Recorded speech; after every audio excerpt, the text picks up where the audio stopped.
안녕하십니까. 저는 오늘 안내배 소프트웨어 개발 방법론에 대해서 발표하게 된 안철수 연구소의 김재열입니다. 오늘 제가 발표할 내용은 거창하게 개발 방법론인데요.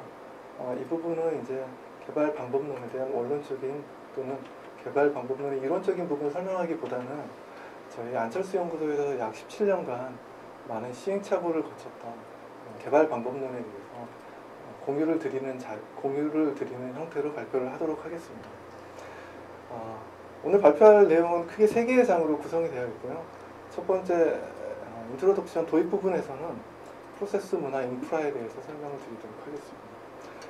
그 다음에 본격적으로 개발 프로세스는 2장에서 설명을 드릴 텐데요.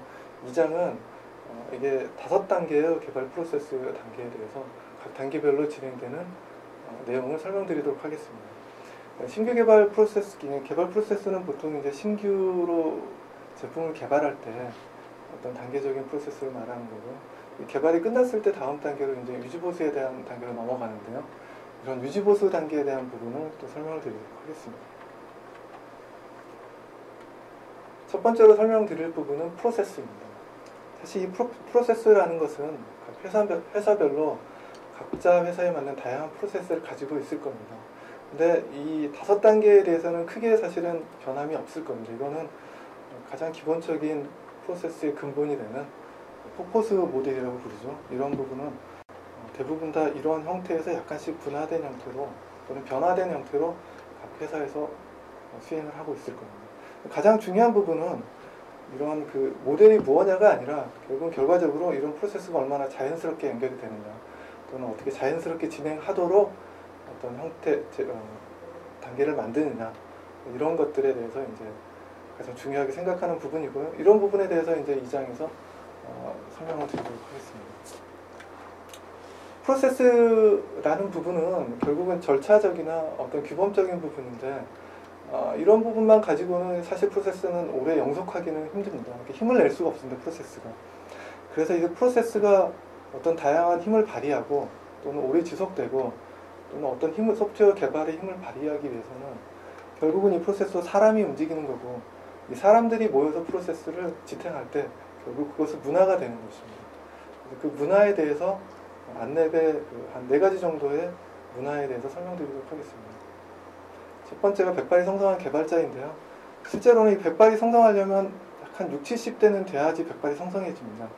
그래서 이 문구 그대로 백발이 성성한 개발자라는 것보다는 보통 이제 고참 개발자들 정도가 되면 이제 30대 후반, 40대, 50대까지도 이런 고참 개발자들이 굉장히 많은 갈등을 겪게 됩니다. 이제 개발에서 관리 쪽으로 가야 되는 거 아니냐, 이런 갈등을 겪게 되는데, 결국 소프트웨어 산업 전반적으로 보면 이 고참 개발자들의 역량이 소프트웨어 역량이나 노하우가 이 소프트웨어의 굉장한 제품의 품질이나 아니면 성장 동력이 될 수가 있는 부분인데, 굉장한 이런 부분들이 빠져나감으로써 굉장한 손실이 많습니다.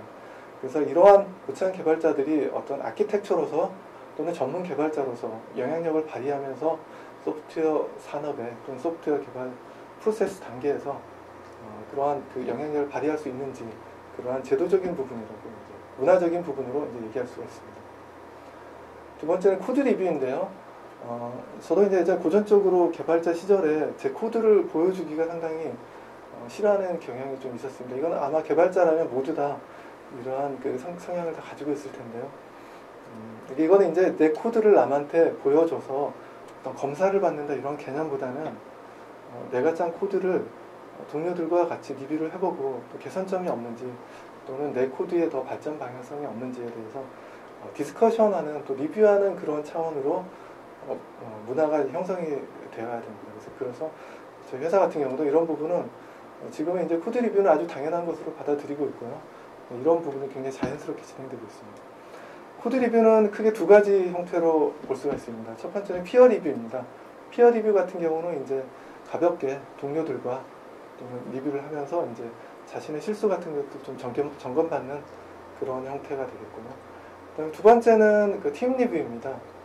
이거는 이제 본인이나 또는 고참 개발자들, 아키텍처들이 판단할 때 굉장히 이렇게 전반적으로 리스크한 그러한 코드인 경우에는 전체 팀들이 모여서 그것을 한번 같이 토론해보는 그런 형태로 진행을 하는 리뷰가 있습니다. 분야별 전문가인데요. 이게 패키지 소프트웨어뿐만 아니라 모든 다른 이런 소프트웨어 개발 형태에서는 분야별로 세분화돼서 아마 전문가들이 같이 있을 겁니다. 안랩도 마찬가지로 그 제품을 만들 때 각 파트별로 전문 팀들이 모여서 개발을 하게 되고 UI에 대한 설계나 디자인 같은 경우는 UI 팀에서 맡게 되고요. 테스트 같은 경우는 그 테스트에 전문적으로 진행하는 테스트 QA 팀이 존재하게 됩니다.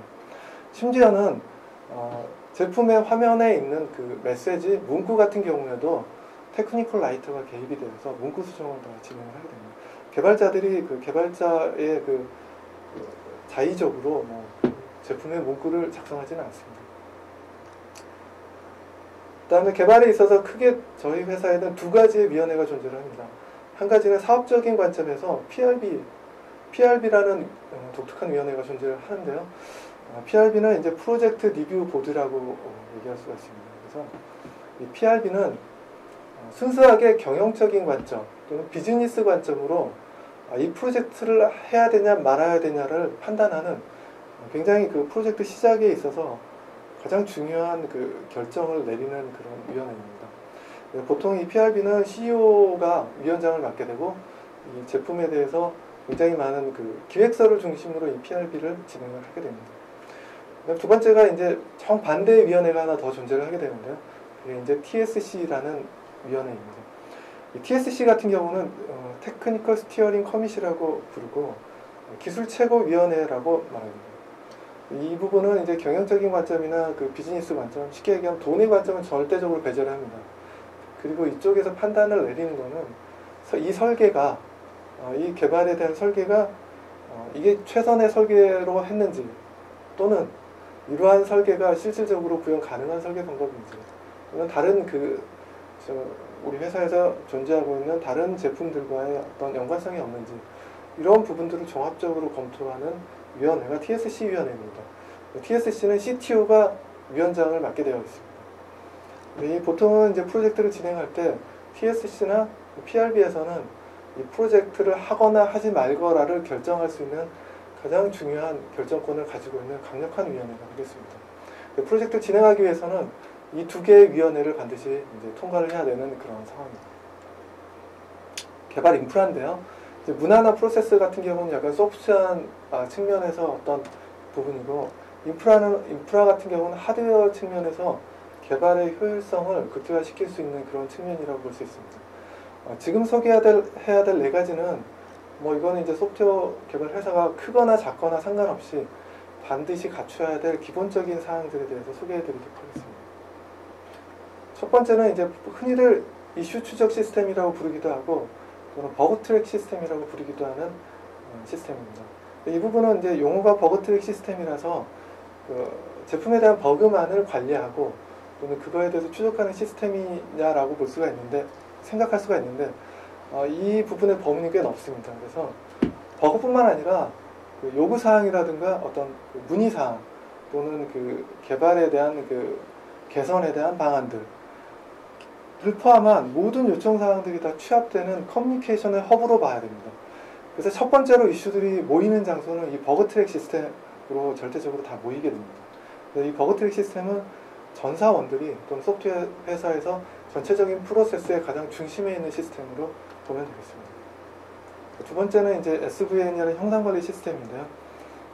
이제 보통 이제 이런 경험들이 다 있을 겁니다. 처음에 이제 소프트웨어 개발을 하게 되면 로컬에 자기 소스들을 이렇게 날짜별로 관리하고 이런 경험들이 아마 다 있을 겁니다. 그러다 보면 이제 아무래도 이제 이 관리가 잘 안 되다 보니까 소스를 날리기도 하고 또는 어디까지 또 작성했는지 까먹기도 하고 이러면서 재작업하는 그러한 그 비효율성이 굉장히 많이 끼게 됩니다.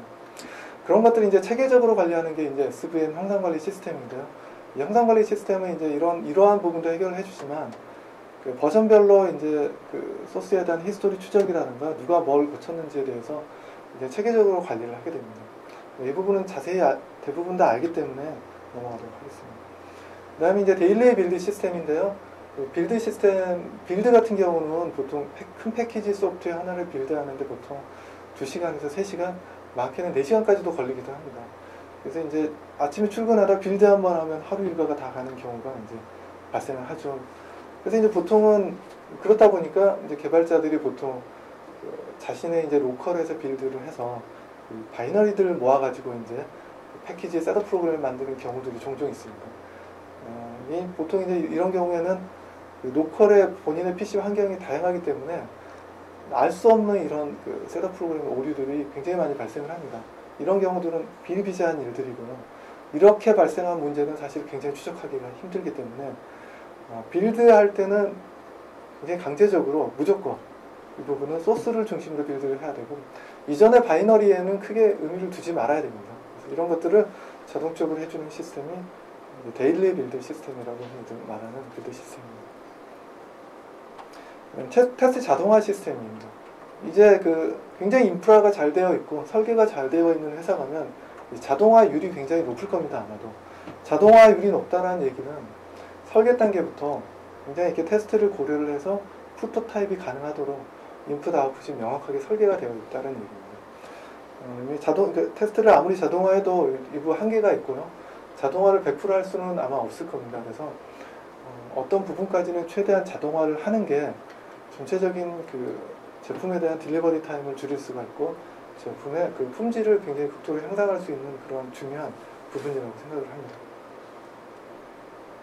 이러한 그 인프라들과 프로세스를 다 모았을 때 어떤 개발팀에서 진행되는 어떤 시나리오를 한번 설명해 드리도록 하겠습니다. 최초에 이제 고객 지원, QA, 영업, 기타 모든 사람들은 이슈를 접하게 되면 최초로 버그 트랙 시스템으로 이슈를 취합을 하게 됩니다. 이 버그 트랙 시스템은 굉장히 많은 뭐 한 10년, 20년 이 노하우들이 이제 다 쌓이게 돼서 과거의 히스토리들을 이제 분류별로 굉장히 검색이 쉽게 되어 있습니다. 이제 아침에 이제 출근하게 되는 개발자들은 가장 먼저 버그 트랙 시스템을 보게 됩니다. 이 이슈가 등록되면 담당자별로 자기한테 이제 메일이 가게 되고요. 메일을 보고 이제 자기한테 그날 처리해야 될 버그들이 이제 자동으로 할당이 됩니다. 그럼 이제 개발자들은 하루 종일 열심히 이제 그 PC를 보면서 이제 버그를 이제 수정을 하고 그 수정된 버그는 결국 SVN이라는 형상관리 시스템을 이제 커밋을 하게 됩니다. 이 커밋이라는 용어는 결국 저장을 한다는 얘기입니다. 저장을 하게 되면 이제 새벽에 자동적으로 빌드 시스템이 돌게 됩니다.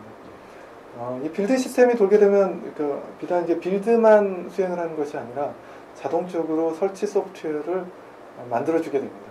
그리고 이게 이제 거의 딜리버리가 가능한 수준의 설치본이 빌드 시스템을 통해서 이제 작성이 되게 되고 저희 회사 같은 경우는 약 2시간에서 3시간 정도 빌드가 진행이 됩니다. 이런 빌드 시스템에서 마스터는 아침에 QA팀에서 이제 그 빌드 시스템에서 나온 최신 마스터를 가지고 다시 테스트를 진행을 하게 됩니다. 그럼 이 테스트를 진행을 하게 되면 결함들이 또 발견이 되면 다시 이제 그 결함은 버그 트랙 시스템으로 등록을 하게 되고요. 그 다음 절차들이 계속 순환해서 반복을 하게 됩니다. 이러한 절차를 거쳐서 이제 여기는 표현이 안 되어 있지만 개발팀 내 프로젝트 매니저는 특정 버전을 가지고 이제 외부에 이 정도 수준이면 이제 외부에 나가도 되겠다는 판단이 서게 됩니다. 그러면 이제 QA나 관련자들하고 리뷰를 해서 그런 부분들을 릴리즈 투 마켓, RTM이라는 절차를 거쳐서 시장으로 내보내게 됩니다. 그런데 이 빌드 시스템이나 이러한 형상관리 시스템을 구축하는데 흔히들 보면 이제 굉장히 많은 돈이 들 거다. 한 10억에서 20억 또는 뭐 몇 억까지 들 거라고 생각을 하지만 실제로 이제 그렇게 돈을 들여서 해도 실제로 크게 좋은 거는 사실 없습니다. 그래서 강하게 추천하는 거는 이러한 그 개발의 인프라는 최대한 오픈소스 계열을 사용하시는 게 좋을 거라고 생각합니다. 저희 회사도 이제 오픈소스 계열로 다 이제 구축을 했습니다. 그래서 가장 이제 중요한 버그 트랙 시스템 같은 경우는 멘티스라는 시스템인데요. 요 지금 소개된 사이트에 가면 무료로 다운로드 받을 수가 있습니다. SVN 시스템인데요. SVN 같은 경우는 저희도 이제 그 MS에서 나온 소스세이프라든가 이런 다양한 걸 써봤지만 CVS 계열의 토토이스 SVN을 사용하시는 게 가장 이렇게 쓰기가 상당히 편합니다. 이 부분은 이게 별도로 뭐 클라이언트 프로그램 실행하는 게 아니라 탐색기에 그 연동이 됩니다. 쉘로. 그래서 탐색기를 통해서 이런 부분들을 이제 그 소스 관리를 아주 편하게 할 수 있습니다. 강하게 추천합니다. 쓰기에는. 그 다음에 이제 빌드 시스템인데요. 빌드 시스템은 이제 리눅스 계열에서는 허드슨이라는 이 시스템이 있습니다. 이 허드슨이라는 이 시스템은 리눅스나 유닉스 계열의 이제 오픈 소스인데 이 부분도 이제 굉장히 이제 버전별로 잘 관리를 해주고 컴파일에 대한 부분들에 대해서 이제 많은 정보를 제공하면서 편하게 쓸 수가 있습니다.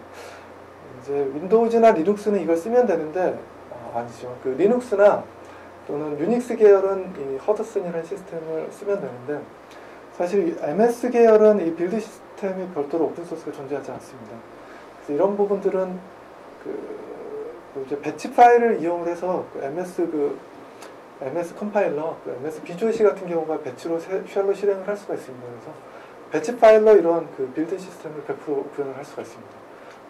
그래서 이제 윈도우즈 계열은 배치 파일러 별도로 오픈소스가 아닌 배치 파일러 작성을 하면 되고 리눅스 계열은 이런 허드슨이라는 시스템을 사용하면 되겠습니다. 이렇게 해서 이제 첫 번째 장에 인트로 도입 부분을 설명을 했는데요. 이어서 이제 2장 부분에 대해서 본격적으로 개발 프로세스에 대해서 설명을 드리도록 하겠습니다. 그럼 2장의 개발 프로세스는 이제 5단계, 흔히 아는 이게 폭포수 모형의 5단계에 대해서 과연 안철수 연구소에는 어떤 식으로 진행을 했는가에 대해서 자세하게 좀 설명을 드리도록 하겠습니다. 프로젝트가 진행하는 가장 첫 번째는 기획입니다. 기획 단계는 쉽게 얘기하면 기획자가 시장의 피드백을 받아서 기획서를 작성하는 단계입니다.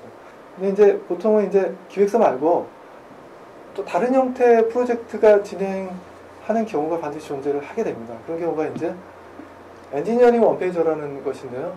이 부분은 뭐냐면 개발팀에서 뭐 성능 개선 요구라든가 아니면 R&D 내부적인 어떤 그런 개선이나 그런 R&D적인 부분으로 해서 프로젝트를 진행하는 경우가 있습니다. 이런 경우에는 이제 기획자가 기획서를 써서 하기에는 비효율적인 요소들이 너무 많은 부분입니다. 시간도 많이 걸리고 기획자가 뭐 기술적인 부분을 코멘트하기도 굉장히 힘든 부분이 있고 그렇다고 해서 이런 기술적인 부분이 변한다고 해서 제품의 큰 컨셉이라든가 방향이 변하지 않기 때문에 이 부분들은 개발팀 내에서 주도적으로 진행을 하게 됩니다. 그래서 이 엔지니어링 원페이저라는 게 존재를 하면 엔지니어링 원페이저를 작성을 하게 되면 기획서라는 문서를 작성하지 않아도 됩니다. 그래서 이 엔지니어링 원페이저는 아주 간단하게 한 3-4장 정도 작성하는 문서이고요. 사실 원페이저라 해서 한 장 작성하는 건 아닙니다. 표지만 한 장이기 때문에. 그리고 이제 하루 정도면 작성할 수 있는 정도 분량. 그래서 이제 굉장히 속도감 있게 개발을 진행할 수 있는 부분입니다. 자, 이렇게 하면 기획서로 프로젝트를 진행하는 방법이 하나 있고, 엔지니어링 원페이지로 프로젝트를 진행하는 방법이 하나가 있습니다. 이거 이외에, 물론 이제 저희가 V3나 뭐 기타 제품들 패키지이긴 하지만, 굉장히 큰 기업체의 제품이 들어가게 되면 피할 수 없는 커스터마이징 요구사항들이 발생을 합니다. 그래서 이거는 이제 뭐 국내 환경이 이거를 사실 이제 경험으로도 그렇고 이걸 하지 않고는 이제 국내 영업 환경이 좀 힘든 부분들이 많이 있습니다. 이 부분들은 이제 사실 필요악이라고 볼 수 있는 부분들이죠. 이제 이런 것들이 많이 들어가면 소프트웨어의 이제 소프트웨어 퀄리티는 점진적으로 이제 저하될 수밖에 없는 부분이기도 하고. 하지만 이게 이제 현실인 것 같습니다. 국내에서는. 그래서 이런 부분들을 안 할 수는 없기 때문에 비록 패키지 제품이 있지만 커스터마이징을 피해갈 수는 없기 때문에 그러면 이러한 것들도 굉장히 이렇게 저희 개발의 프로세스에 집어넣고 이런 것들도 이제 굉장히 이렇게 부수적으로 이렇게 진행하는 게 아니라 프로세스화시켜서 진행을 해보자. 그래서 이런 커스터머 디스크립션 형태로 진행할 수 있도록 프로세스를 만들었습니다. 이런 부분들이 이제 개발 프로세스가 개발 환경에 맞추고 또는 물 흐르듯이 진행할 수 있도록 그렇게 만드는 그런 변화된 부분들이라고 볼 수가 있습니다.